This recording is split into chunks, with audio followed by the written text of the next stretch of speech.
Okay, so everybody, welcome to our second clinic town hall. We're very excited to have our adjudication coordinator. Did I get that title right?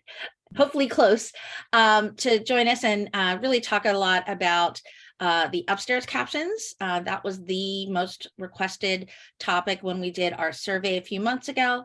And just so you guys know, we are recording this so that we can share it with the rest of the membership. But we're just so thrilled to have Eric here and help guide us as we're getting ready for this season. So Eric, take it away. Thanks, Michelle. Thank you. Hi, everybody. It's an honor to be here with you folks. I know that's a crunch time of year, and I appreciate you taking time out to understand our collective craft. You know, part of it is all the things that you do, and the other side of it is what the adjudicators do at these events. And the center point of all that are the performers. So I'm going to offer you a PowerPoint for those of you who are on phone. This will all be recorded for your interest later. Let me screen share. All the steps right here.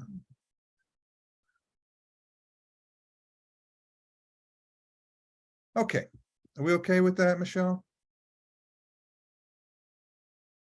You're muted. Sorry, yes, you see it. Yes. Okay, we're good. very Thank good. you. All right, so this is going to be focused on the top half of the sheets, so to speak, and that is the upstairs sheets. So both composition and then repertoire, and a thought process going back and forth about what those are, and certainly lots of question and answer time. If we need that, I'll be here for that. And you know, any topics that come up as you go along, you could either use the chat and ask the question, and Michelle will get it to me. And yeah, let's get started. So again, thanks for being here. The first thing is the big question. What are we doing, right? It's that time of year where, you know, a lot of programs are starting up. Some programs are about to launch, but you're in a place of assessment. You know, you stand in the spot of saying, okay, what do I have? What are the ingredients? And I think that's an important part of composition and repertoire. So to that end, the reality of color guard is what you're dealing with right now, the impact of time, where you stand right now and where your intention is, or in regards to your first performance, be it, you know, for the parents, or be it publicly, the first competitive event, whatever it might be. How many hours? I mean, it sounds a little digging a little deep, but it really is in how the program comes together, an important part of it. How many hours, right? And then becomes, okay, what's the staff? Now you might say, staff is me. You know, it's the singular, and that could well be, and that's all right. But you got to be carefully plan in that regard. You know, you may find yourself having a team in a design process saying, okay, we're all going to do body, we're all going to do some weapon, we're all going to do some flag, or not, whatever it might be. But you find if you're by yourself, at least you can address everything at once. If you start splitting things up, then you're going to have some folks hanging off the side of the gym and who won't get the attention. In other words, it's planning in regards to how much staff you have and when they're there. That's the other thing, of course. Facilities. You know, Michelle and I were just talking about that. That's always a challenge, and it has impact. You know, are you in a cafeteria? Are you on a stage in an auditorium? Do you have the gym? You know, that kind of thing. Are you the best friend of the director of sports for the school? You know, the athletic director. All of a sudden now, certain choices are opened up to you, or do you have a pattern over years and you know what you got and you know how to plan it? The next thing is, and it impacts as well, is finances. And that becomes, what is the costume choice? Is there a floor mat, new floor mat involved? You know, those kind of things. Do we reuse a floor mat? There is a variety of impacts in regards to finances that you have to be thoughtful to, because it will connect to how you compose your program and how the program will be programmed. So it's important. And then it's the big one, your team. You know, the seniors down to the freshmen, or if it's junior high, what age, how much skill range is there? And the careful planning part gets to be, when do you use those skill ranges? In what capacity? How often? Those considerations, all right? Again, this is all about the ingredients. And then, of course, the parent and administrative support. Again, you have to be in a place of saying, oh, we're going to use some props. Then you got to think, wait a minute, I don't have a truck, or I can't, you know, I don't have parents who are going to move the props, or whatever it might be. Be careful about your color guard, the reality of it, and all the parts before you begin to dive into your program. All right. Okay. And that's really the important part, the important point I like to make right here at this point. Programming. Where does it come from? It comes from all those ingredients. And of course, your imagination and creativity. That's the fun part. That's the icing. But you got to get the cake first. All right, let's peel back the process of programming.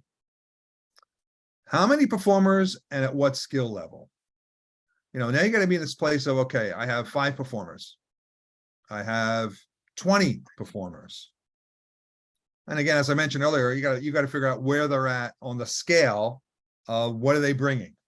Then you got to think about, okay, training. It's really, no matter when we talk about composition and programming, how it comes to life is performance. And performance success, the bedrock of that, training. So again, those ingredients, after you discuss, you know, you went through the skill levels, you realize, well, you know, these performers can do rifle and these performers are flags, or whatever it might be, any mix, or the whole team, whatever it might be, you've got to plan in your training. And one of the key importance to either sheet is going to be how the team brings what you designed to life. So there's that place of excellence or performance, excellence in a composition together, or performance and repertoire. Okay, timeline. It's a reality, and it's of great importance. You know, and again, I went back, just mentioned earlier, also go back again and say, okay, how many hours? Where is that first performance? Back up a rehearsal and goes, well, there's our first run through, or a couple rehearsals. Here's our costume run through. Here is, you know, new flags are in the program. Whatever you might pepper in, how you lead into that first event is going to impact the performer's capacity in that first event, but also it sets sails for the season. And that's why the timeline is so important. So I would take, you know, sit down at your desk or at your coffee table, or whatever it might be, with a paper and pencil, and look at time carefully. And then you work with your staff or work together on the timeline and say, okay, here's how we envision this. Well, here we go. The single most important choice you can make regarding programming, the music. You know, this is where the touchstone of creativity strikes a spark, because it's going to drive all the choices. It's going to be the driver and the indicator of everything that you do. So there's a couple things there. One is tempo, ranges of moods. How long is the program? Relevant to the class you're in. Do you need all that time? You know, what's the minimum? So there's all those aspects in regards to what the music brings. It brings character. It brings all those qualities of aesthetics or emotion. We'll get into those later, but emotional or intellectual effects. All those things come into play. So, you know, that music choice is it's the keystone, really, in regards to composition and repertoire. Okay, steps that follow next after those things. So of course, costumes, because now you've set sails in regards to music. Now, in some cases, and it happens because I've been there, you have these really wonderful costumes and you're looking at it like, I wonder what kind of piece of music would fit this. There could be some reverse designing, if you will. But costumes, the team is going to be wearing something in public, and you want to be thoughtful to what that says about the program. Production value, those two words come together on the general effect sheet and under repertoire. And you gotta have to be careful about being reasonable. You know what class you're in, if it's novice, if it's regional A, if it's A, open, whatever, what class your team's going to be in, your intended class. You have to be careful about the production value. You can't overdo it, nor can it be ignored, because it does play into the scoring process for general effect judges. Okay, and then there's the careful planning, the who, what, when, and where. So now I always, I call it the storyboard, and you can use whatever term you want, but you have the music chosen and you lay it out. And now you think about, okay, this says flag event to me. Over here, here's a great, really syncopated event. I think we'd like to develop sabers in there. Now, there's also, I would add at this point, a broader perspective, and that is, this is your indoor program to your band program. It exists for success unto itself, but also you have impact. Sometimes these choices indoor may be, okay, I want to teach a stronger body program for my field band, so you have that correlation as well, but careful planning. And now, because and I want to say something about the careful planning, about the who, what, when, and where, and that is, when you get into that place of transitions and you're changing things up and you're moving people around, you're going to have to be very careful about picking that spot and how that works. We'll talk more about that as we go forward here. And that's unity, how it all comes together. And this takes meetings and planning with your team. What takes place when on the storyboard, through the hours that you've planned, for the team to get it, for the performers to understand it, going back to that training aspect, which should always be there. And even understanding the music and so on and so forth. So there are many aspects but how it all blends and comes together is really one of the most important parts about this. Okay. All right. Any questions about this so far? Anything that I might want to stop or pause about? Anything, Michelle? Do we have anything up? Okay. Nothing in the chat yet. You're doing great. Again, anything strikes you, friends, anything that strikes you at all. Okay. Oh, sorry, there's one more on this one. Pacing. And that's what are the effects? And we'll talk about appropriate range of choices, class relevant, and that's important too. You want to build that training, those skill sets have to support whatever choices you're making. So that the performers feel great about what they're doing, and they make it happen on the gym floor, and the audience responds, the judges understand and respond. It's a really important dynamic that goes back and forth, but you got to be careful about the appropriateness. And of course, you got to say, okay, what are the effects? So we'll talk about pacing, but that's also all about the planning. As we peel back and you start building your program, you got to think about these aspects. All right, the DNA of upstairs adjudication. First, design analysis. And there's the key word in there, and I've used it already, and it's unity. It's how all those aspects you're putting together, be it form, staging, be it movement, body, be it equipment design, how all those things come together, how they relate to the soundtrack, how they relate to each other. So it's different because when you're looking at effect, you're talking about reactions. It's the emotional exchange. It's the intellectual or aesthetic ideas by programming and connecting that are of the utmost importance. They work together. They're the upstairs adjudication to a reason, for a purpose, because they do work hand in hand. All right. Let's talk about design analysis. Now, what you're seeing right here, whose composition contained the greater, that's the question mark the judge has to ask themselves, right? These bullet points are on the this is actually a screen capture of the sheet itself. So I'm going to go through these, some a little quicker than others, but I want you to get a sense of, this is what we talk about when we talk about composition. How is the program composed? What is it about? Okay. So here's where they are at. You got, and I don't need to read through them. You understand the impact of each in one capacity or another, but I will dig a little deeper to some of these. Okay. The use of design elements. Now, design elements are ubiquitous in all art. It's in, I'm not sure why that didn't come up. This one I had a little problem with, and I know why now. It's not showing up. I'm going to just rattle off real quick. It's in form, body, and equipment. So design elements are in all of them. It's line, the line, literally how people stand in a line, or how I point a line with a piece of equipment, or how I use my body in line. Shape, balance, dimension, texture, space, mass, weight, motion, artistic effort, which is characteristics you build in the program, orchestration, how it's built vertically or horizontally, emphasis, and even color. All those are design elements. Now, motion, to connect events. That's the term they use that's the term we use. It's used in composition. When something goes in a direction, what is it doing? Is it up and away from the body?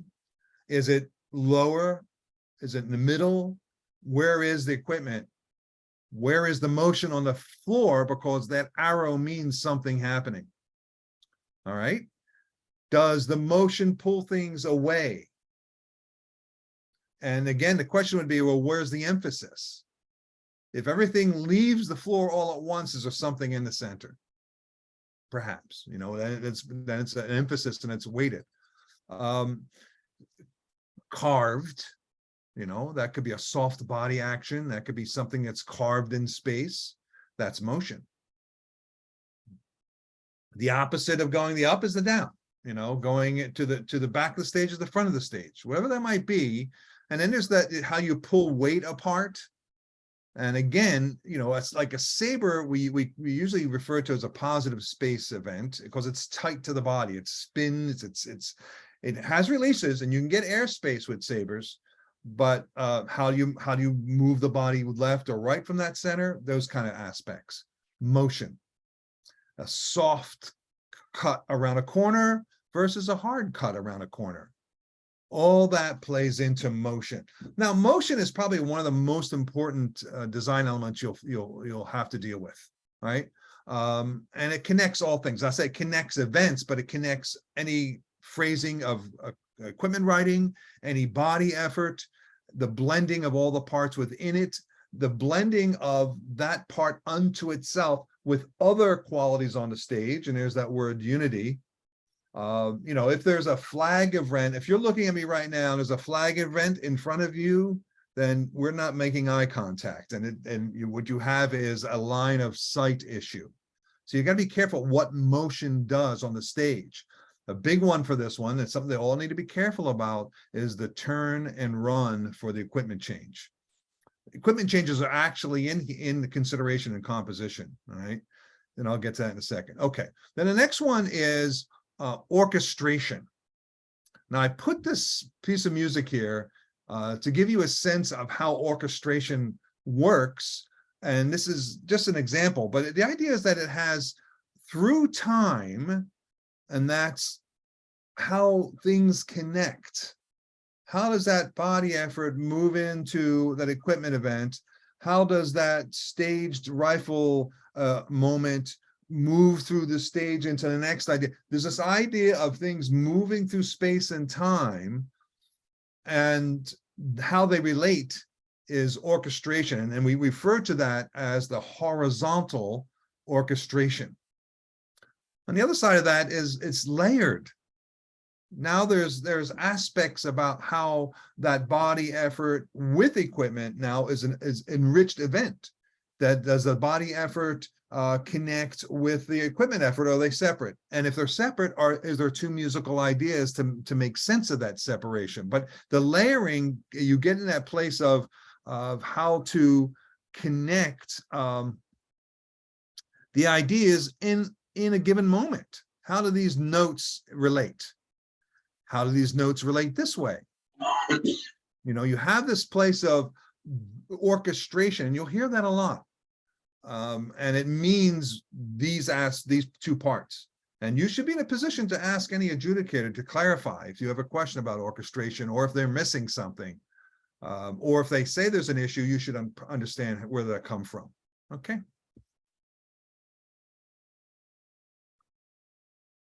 Okay, now we talked about this early in the beginning, the relationship to or enhancement of the audio through dynamic range of efforts. So a relationship is, are we seeing what we're hearing? Now it comes differently, becomes visual musicality and repertoire, and we'll get to that. And you'll see that through this, that some of the impacts of what a composition, a design adjudicator evaluates is similar from a different angle as a general effect judge. One is unity, one is reactive, right? But the essence may be the same. All right, but here you have the dynamic effort changes, and there are qualities to be considered in everything that you do. And this is by design. Is it space? Is it up? Is it down? Is it high, middle, low, and in space? And that's equipment, that's body, that's the use of the canvas, the use of the stage, corners, front, back, whatever it might be. Of course, you got to remember that when you're using space, think about the agreement within it, because that's a consideration. That's how it's orchestrated vertically, right? Time. Is it slow, sustained? Is it fast and quick? Is it a combination? Is it the same time the whole program? You have to be careful about how you interpret time musically. This goes back to that soundtrack, and how time works with the design process of how it all comes together. You can have contrasting time that speaks stronger for you in terms of vertical orchestration, for instance.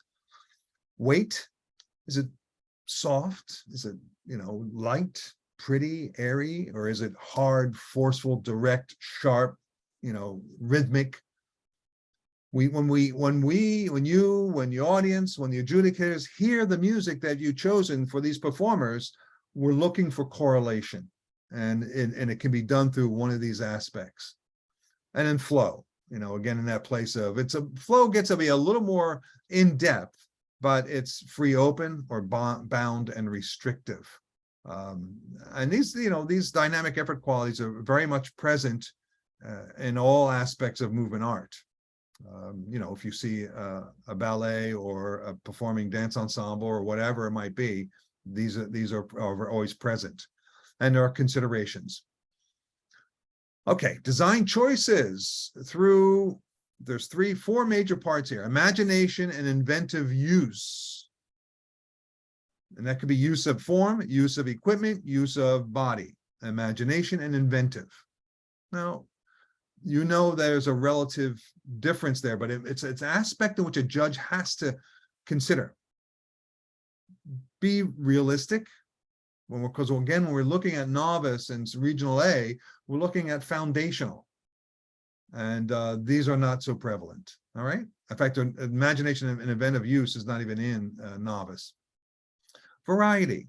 Again, well, if you know how to drop spin, if you will, then that's a good thing to in terms of timing and control of equipment and in terms of training. But if you use it in the show, in the program, all over and over again, no, it becomes repetitive. So you got to be careful if you're cutting space.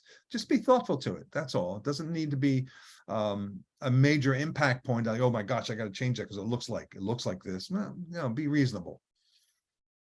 There you go.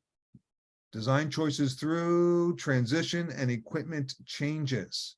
It's a consideration. It's a point of consideration in the comparative process. Who has the better transitions? Who has the better equipment changes? Transitions, that's within the actual writing. I mean, if you are working a rifle event and the way you spin space and then you all of a sudden you stop and there's nothing musically calling for it, but you stop and go a different direction because and it doesn't feel connected. Well, that's a visual transition as well, or in body, of course, in staging. And of course, and then there's that place of, okay, you know, you want to make an equipment change happen. You got to be thoughtful to how that works in the big picture. Characteristics, detail, and nuance. These characteristics are, this goes back to the music. This goes back to the choices of costume. This goes back to what it is you're saying about the program. They're designed. When you say to your team, okay, hey, everybody, we're going to be sad in this part because of whatever the reason may be, that's a design choice. And performers have to be aware of that design choice. They have to express it, which comes into repertoire, right? Becomes alive because now you've designed it, now you've programmed it in repertoire, but also it has to be in this place of characteristics as a consideration. And then there's detail. You know, how do they get their equipment change in? Do they run up, rush up, barely have time to pick up the equipment, stand up and run in back on the stage? What kind of detail is in that, right? And then nuance. Is there something musically that goes on that they ripple down into the pickup and they ripple back up and they move on to the stage? Well, now that has nuance in it, and maybe something musical that really strikes the ear. Okay. And speaking of, let's talk about general effects.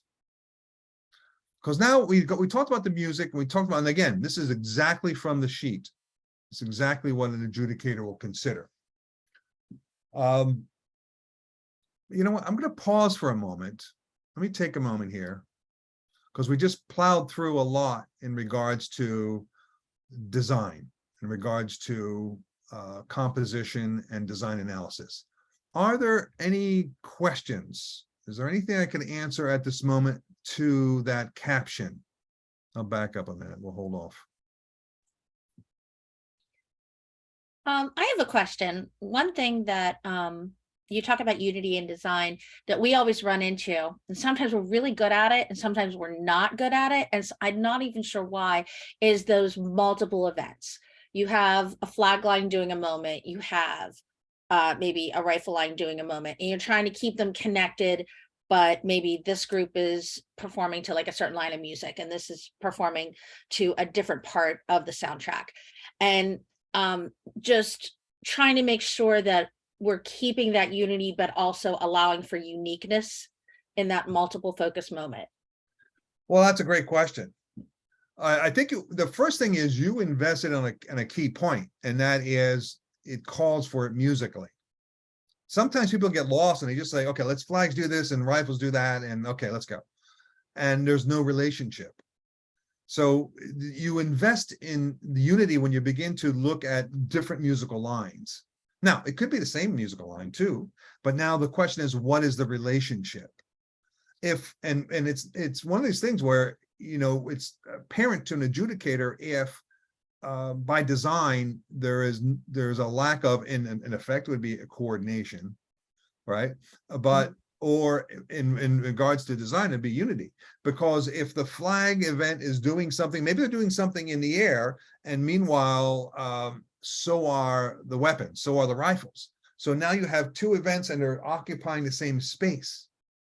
Well, we'll take a moment to look at that and say, well, wait, if the weapons were lower and the flags were up, now you're looking at ideas that are working with each other. And I think, and in the rush of, and you see this early season a lot, because in the rush to get it out there, sometimes it's better just, okay, let's spin, let's just get things going. And then we can go back and hose some things off, or get some levels in it, or tone some things down, or add speed to one versus the other, because if it hears musically and it does that, that's good. But if it's a single melodic idea, now now it becomes a question of what is the relationship? And there should be a relationship between them, so that the musical idea speaks from everything on the stage, and the effect judge or the design judge can pick it up and understand it. Opposed to if they're off slightly or not quite in sync, then you got a question mark in your mind. I don't know if that answers it, Michelle, but that's, that's No, one. it's always good to think about. The point you made about the not everybody tossing at the same time is that's a really good point. I find that you're exactly right. That's in January. They were like, oh wait, we got to go change that. Yeah, yeah. And sometimes it might be staging, the Yeah. flags by being heavier, it's easier for them to release backstage. But then if the rifles or if the sabers do in the foreground, well, then that flag weight takes that space and now they're fighting for it. So it's, there's an opportunity in which to dial one up or dial one down, figure out space differently. Maybe the flags are horizontal so that the weapons can be vertical, something like that. And Eric, sometimes like the weight of things, that also can affect that in terms of Where making they're them at. work together or the directional moves. Yes, absolutely. And again, Peter, it speaks to that place of what does it, how's it strike the ear? And then, you always, I gotta tell you, we gotta be aware that on this side, the adjudicators, they're human as anybody else. They may miss something. And when you have that opportunity to meet and greet and chat with them, you may say to them, were you aware? Did you hear this percussion event? And that's what I want, that speed and the sabers to be picked up. So you might have to, help them to connect. That's just the human part of all this. But yes, absolutely, Peter. The weight, there is even in that place of how, the word would be texture takes place. How does that happen when you have a mass flag event? That's one thing about the full ensemble, and it's full. And again, that's an ace. An ace is when you play that card and you say, here is the shout moment of this piece of music. Here's what I want the exclamation point to be. So then you have to consider how we're getting into it, how we build into it, and what is the texture, if there is a texture, an A-B event, a back to front event, somehow that you're playing with that space.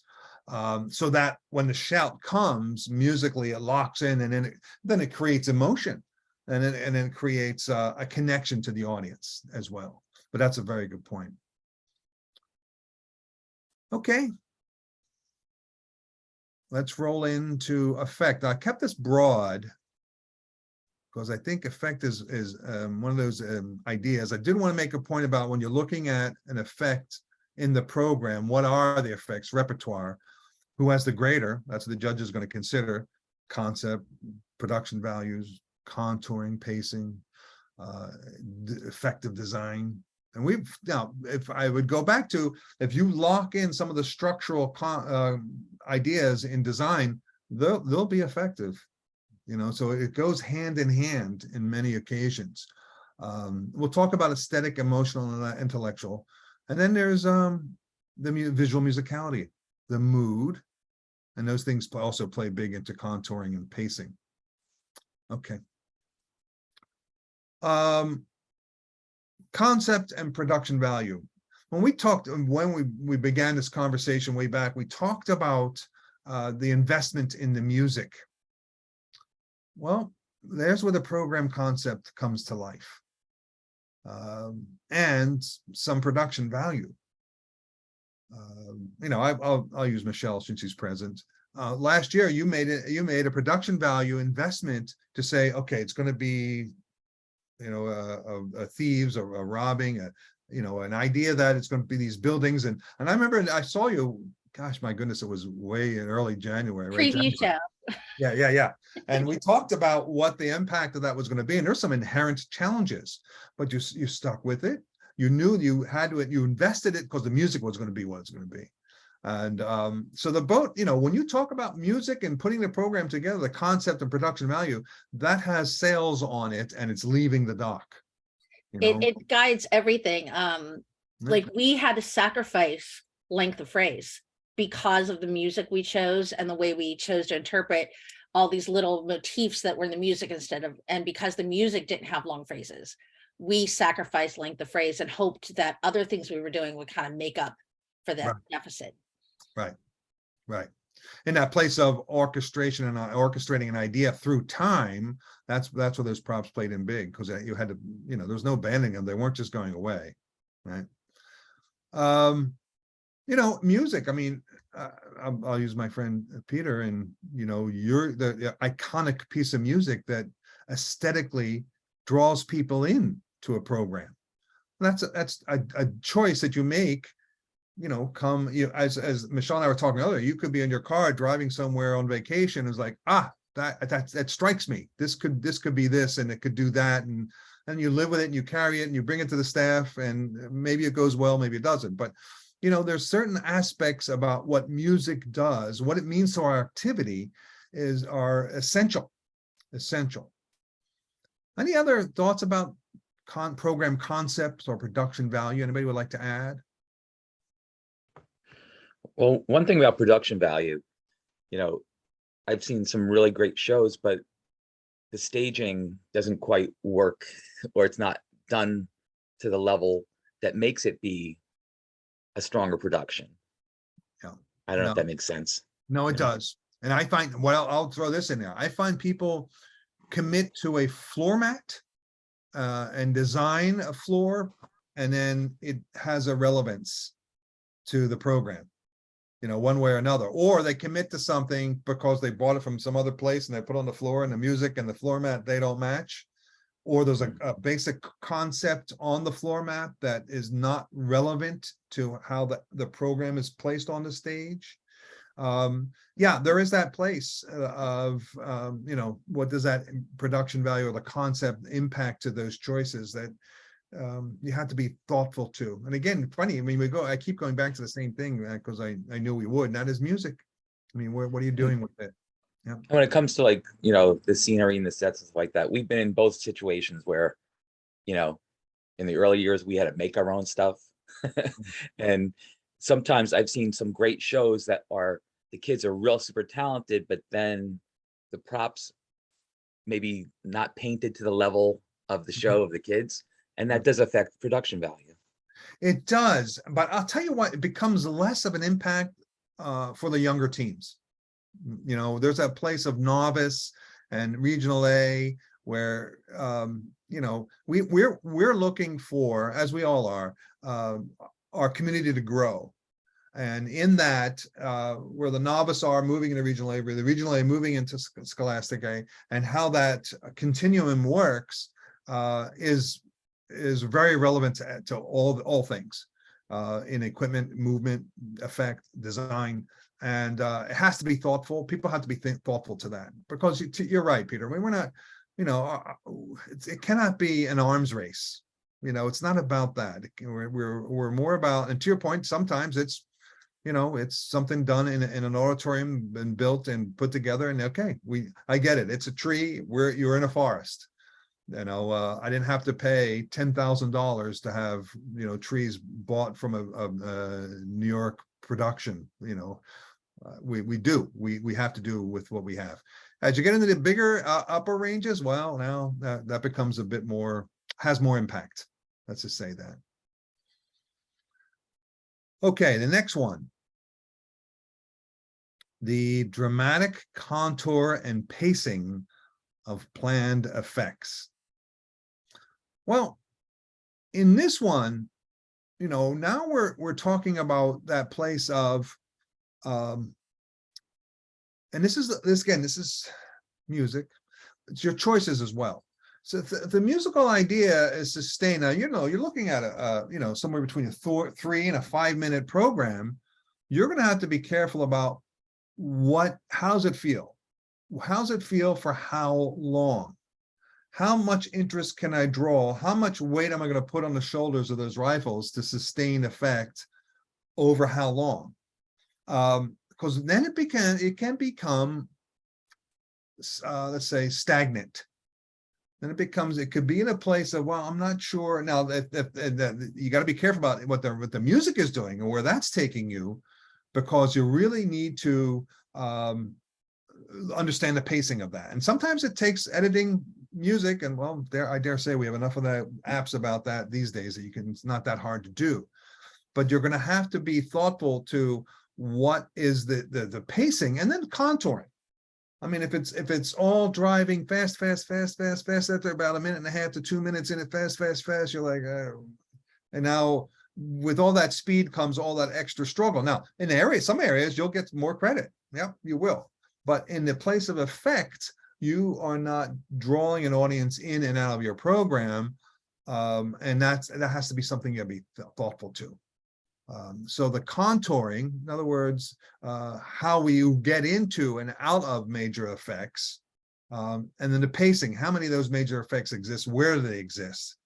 And one of the challenges, and this again, you'll see this from the beginning of the season, people don't quite know how to get into an effect. They know where the effect is. Here comes that ensemble flag statement. Boom, there it is, got it. But boy, getting into it and getting out of it, not so good. So there's where that how you get into, how you get out of, and all the detailing and taking care of those qualities which enhance the musical idea, which the audience is thrilled because, oh, look how they surprised me. They got into it in a certain way, and then, very interesting in how they get out of it, opposed to, excuse me, pardon me. Oh, there we are. There are ways in which that pacing and how you get into planned effects they're just very important in regards to effect. Okay, then there's effective design of equipment, movement, and staging. Those three aspects. The three aspects, the triumvirate that's throughout everything that we do. So now, what's effective design? Well, it's that place again. How's it hit musically? How's it put together? How the performers, and there's a place in performance, under programming, there's performance, how well it's presented. Go back to that training aspect back when we originally spoke, how that bleeds into all of this. But now it gets to, there's the qualities within each. There may be, and I've seen this because, well, I've been around too long, but there's this place where a team has really strong equipment aspects, and they have 3 performers out of 21 who, they're their aces because they keep using them and using them and using them. So then it becomes the question for us, is there's evidence of equipment effective design, but not necessarily proof, because you're using the same people, so it's not the whole team. So it becomes a choice in the place of the number comparison. After impression, when in the analysis process, you're like, well, you got those 3 rifles that you used for 4 minutes. Then it becomes a question of how does that weigh numerically? When another team maybe not have that strong rifle but they're using them over time in a better way. And that becomes, and then, movement. Does the team have training to make the movement effective? And then what is it? I mean, if it's the same chassé over and over and over and over and over, and it's like, oh, okay, so now it's redundancy. And of course, the staging. And staging, and then we're going back to that clip about motion. In effective design, it's how motion works to support, how ideas are motivating each other through motion, that they're glued together in a way that you can say, okay, the staging is interesting, and it has variety to it. You're using the full canvas as well. Again, it's all encompassing, right? Because now we went through that place of what it was in design. Now we're going to that place of what is in programming and repertoire, and you can see every aspect of the program will be evaluated. Okay. Range and variety of effects. These 3 words and the little pictures I used, they have their place in our activity in a big way. Sometimes aesthetics is it could be a color.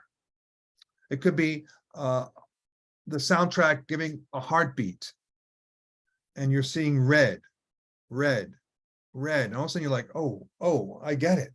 I get it to I like to say a DNA level, like as a human, I get it.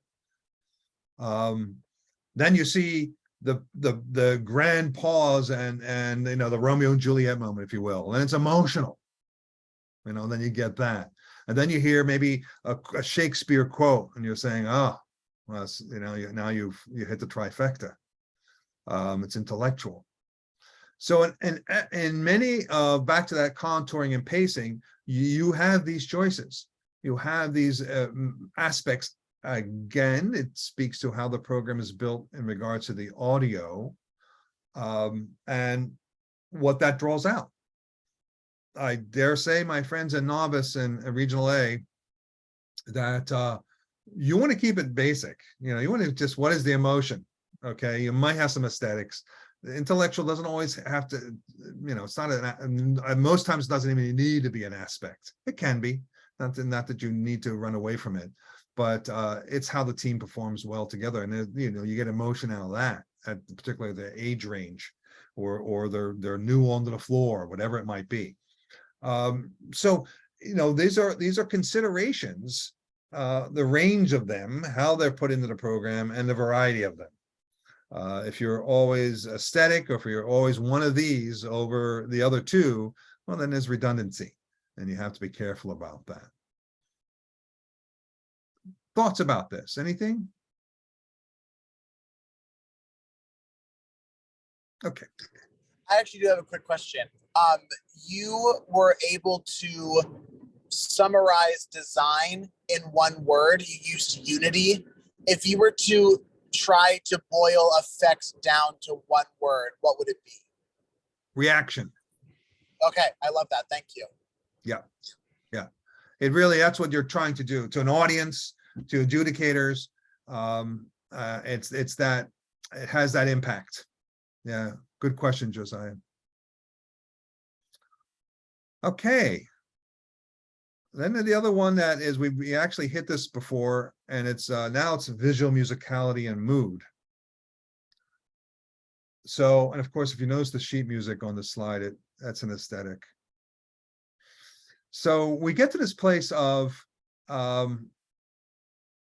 what is it that you're saying visually about the music? Now, there's a term in design where they talk about reflection of the soundtrack, or enhancement. Enhancement is a notch up, because what you're doing is you're teaching the viewer, the audience, the adjudicator, something about the music, you know. And I'll go to the basic, the idea of speed. I don't know, a rifle or a saber, and how you can hear 16th notes by the way it's manipulated. And you're like, oh, I understand that more, because it's visual, and it's the musicality is in it. If it's swooping, if it's, you know, it's big, it may be a flag event, you're using the end of the pole. So, you know, the dynamic effort quality speaks to that idea, enhances the idea, because now you see, you know, from a mood standpoint, you're like, oh yeah, that's broad, and I hear it and I connect to it. But it is a consideration, you know, it is definitely a consideration in repertoire, in effect, is, and I'm Department of Redundancy department for a reason. It's in the soundtrack. It's where it begins. Yeah. Okay, I left some time for some Q&A. And if there is anything at this point that that you may have questions about, or I could help with, anything at all, anything you'd like to consider for future town hall meetings, anything you'd like to discuss, or bring point up, or whatever it might be, I am at your service. We're at your service, all of us. We're a community. I have a comment if anybody else isn't jumping in.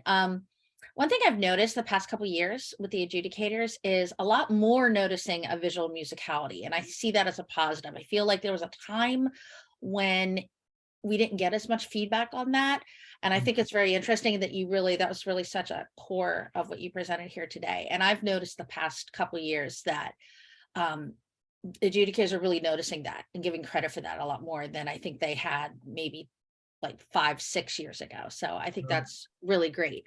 Oh, great. I'm glad to hear that. I mean, when I started to judge back when the dinosaurs were roaming. I was there. yeah, I know. So was Peter, I know. But I had and it was George Oliviero who said you need to read this, as a new judge. And when it was Copeland's How to Listen to Music. Mm. And it was a book that got into great detail about, what does a minor chord do? Where does it take you? How does that chord resolution work?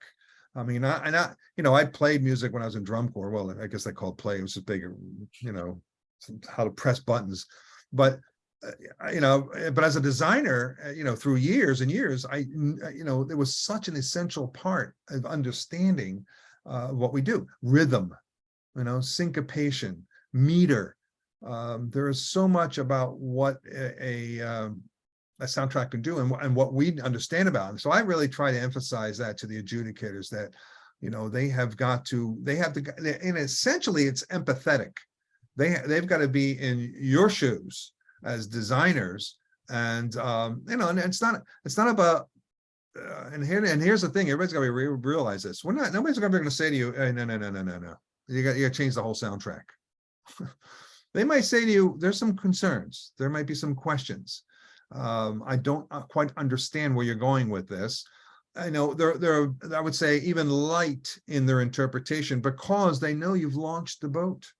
The sales are up and the program's moving on. And the last thing you need to hear in the first or second week of February is that the soundtrack doesn't work. Now, there are some challenges. Some people glue things together a lot. And when you hear it all together, you're like, oh boy, that's a buffet with too much food all over it. And none of it really making sense. And it's not connecting. People will get that message, but we try to soft step it a bit because we know that in most cases, generally, design teams, performers have to live with it. And designing to the size of your group in terms of trying to portray that musicality is a key, I think. Yes. Yeah. Yeah, there's very times where, you're going through that stage where you're, okay, maybe this music, and then you're like, my guard's only 9 kids. We don't have enough people for how big this music is. Right. That's so Or true. situations like that. Or the opposite. We're going to put 28 kids on the floor. This is too soft. We're never going to put everybody out there. It'll be too heavy. There is, I always go back to this, my friends in Indiana, Center Grove, an iconic Western musical moment, Beethoven's Ninth Symphony. And the one girl on the center of the floor laying down. And here it is, the most outrageous sound event. And yet they took the most extreme opposite. Mm-hmm. Now that took some skill and that took some design quality to get them there, to make that happen.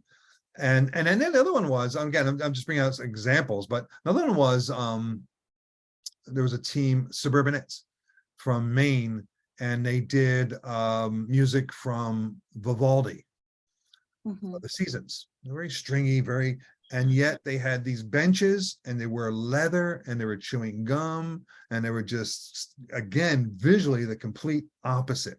So there was the juxtapositioning of those ideas, but you also know both of them were world teams. Our place generally is the careful delivery of a program where novice and regional A and scholastic A, they can get it quickly and understand it. But yeah, there's, to your point, Peter, yes, because there's volume and scale, visual volume, musical scale, and you could switch those words around. And do they connect? How they connect? How do you do that? And even through musicality, like we really try to get our students to feel the music so that it can come across, not just from a design standpoint, but from a performer standpoint. That's always a challenge. Right. I mean, it's always into that challenge is that, I'm going to say, worrisome place of, will this work for them? You always, when you put a piece of music on, say, okay, here's the program, and you're playing it, and they're looking at you, and you see the faces get drawn. You're like, oh shoot, I have to go back to the board and think about something. What about this they don't get? And then you got to be careful if you're forcing them to get it over time. and I know, and again, there's certain aspects that reflect that, because now attendance may be an issue. They have to come to the gym and have a lot of fun. And it doesn't mean it have to be happy, skippy music, but they got to realize what you want for them to feel, to your point. I mean, ideally they have the soundtrack at home and they're listening to it and they like listening to it and they're becoming more about the music and they're excited about where it's going. That's the ideal scenario. Yes. Yeah. Well, I have a question, Eric. yes. Michelle briefly touched on this earlier, but I've gotten comments in the past from judges where there are two pieces of equipment spinning at the same time, and the judges said, which one am I supposed to look at? How do you find that balance when there's more than one piece of equipment spinning at the same time? I believe, Robert, it's the space. It's going to be where they're at on the stage. It may also be who is occupying high, who's occupying middle, who's occupying low space, and how do they relate to each other. It is when you get in, when you let's say tinker or refine and adjust to that place where that happens, then you elevate it. It's almost like a jump. And somebody says, "Oh, I get this," in a much deeper way. If they're fighting for space, if they're fighting for, if it's a question mark about even what's going on musically, because again, to Michelle's point, if you take a piece of music and it has this broad melodic idea and you interpret two different ways about, well, then it might bring some confusion about what is the mood, or what's the musicality of it, or what's the correlation relationship to the music. Are you enhancing it, or are you just being a big question mark to it? So there are those, again, there's that word nuance about how things come together that you have to be thoughtful about. And sometimes, Robert, it's about you explaining it. You may have to take a moment in a conversation to chat to the adjudicator, say, well, did you realize this? And sometimes it's just like, okay, yep, I can go back and look at it. Yeah. I think sometimes it's the motion, the directional thing. Sometimes you want counterbalance, but if they're fighting each other, sometimes that doesn't work as well. And fighting, Peter, and by proximity. If there's not enough space between the teams, then it becomes, to your point, a visual buzz. To what end? Now you might want to say visual buzz because the music is visual, audibly buzzing. So then it makes sense. But yes, you're absolutely right. It does have correlation. I hope that helps, Robert. It did. Thank you. I do want to piggyback off something that you just said, Eric. It's obviously natural as designers when we're in an adjudication session to defend our design. There are times where when we're told to look at something, we need to go back and fix. How do we keep adjudicators accountable for going back and looking to see if they missed something that we did very intentionally? Well, you hit the key point, and that is in a conversation, to make that adjudicator aware. Now, I always remind people that, again, my mentor, Georgia Levere, will remind us all that none of this adjudication thing is science, and it is. We know that, think about you as a person and your interest in art, and somehow you're going to rank and rate. It's like you go into a museum and you know that this particular painting strikes you, and yet you take another 20 paces and the next one's like, oh no, keep walking. Well, that's a certain aspect of what it is we all do in this activity. The depth of the art form is that this is quite unique, live moving art, and it's young performers. So there is, by extension, you put your heart and soul into this. You are spending hours and hours and hours putting it together. So there is an inherent disappointment, if you will, if on the other side, in this commentary, this file that somebody made for you, that they don't get it. And you're like, wait a minute. This my beautiful painting, you don't get it? And you get to that place of having a conversation with them and earnestly, because now here's the thing too, here's the disconnect. And thankfully we are moving away from this more and more every year. it's not confrontational.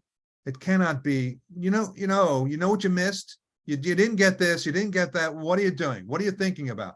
Because the other side of that is that human being is trying to do their best to help, and they're asked by contract to be paid to make a decision. So it's got a double-edged swords to it. But I say to you, friend, to go on the side of empathy and to explain to the person. And here's the thing, Josiah, is that when you get to that place of repetition, like you get a week or two down the road and you hear the same thing, well, then you got to take a deep breath and say, okay, maybe I got to look at something a bit differently. Or now, and again, hopefully the judge, I know I try to do my best. And when somebody comes in a critique, I make a good note about what it is that I may have missed. And I make a point of looking at that note before I see the team again. And I might come right back and say, you know what, I understand what you asked me to do, and I'm looking at it, and I didn't get it. I didn't get it. I'm sorry. Or thank you. I got it. I understand much more about it. Either of those scenarios can happen. Good question. Very good question. Thank you. Thank you very much. One thing I'd like to say is I'll just use some experience from my education background. My art professors would always say, never fall in love with your art, because you always have to stay a little bit objective to what you're looking at and to grow. And it's the hardest thing, because we are so passionate about what we design.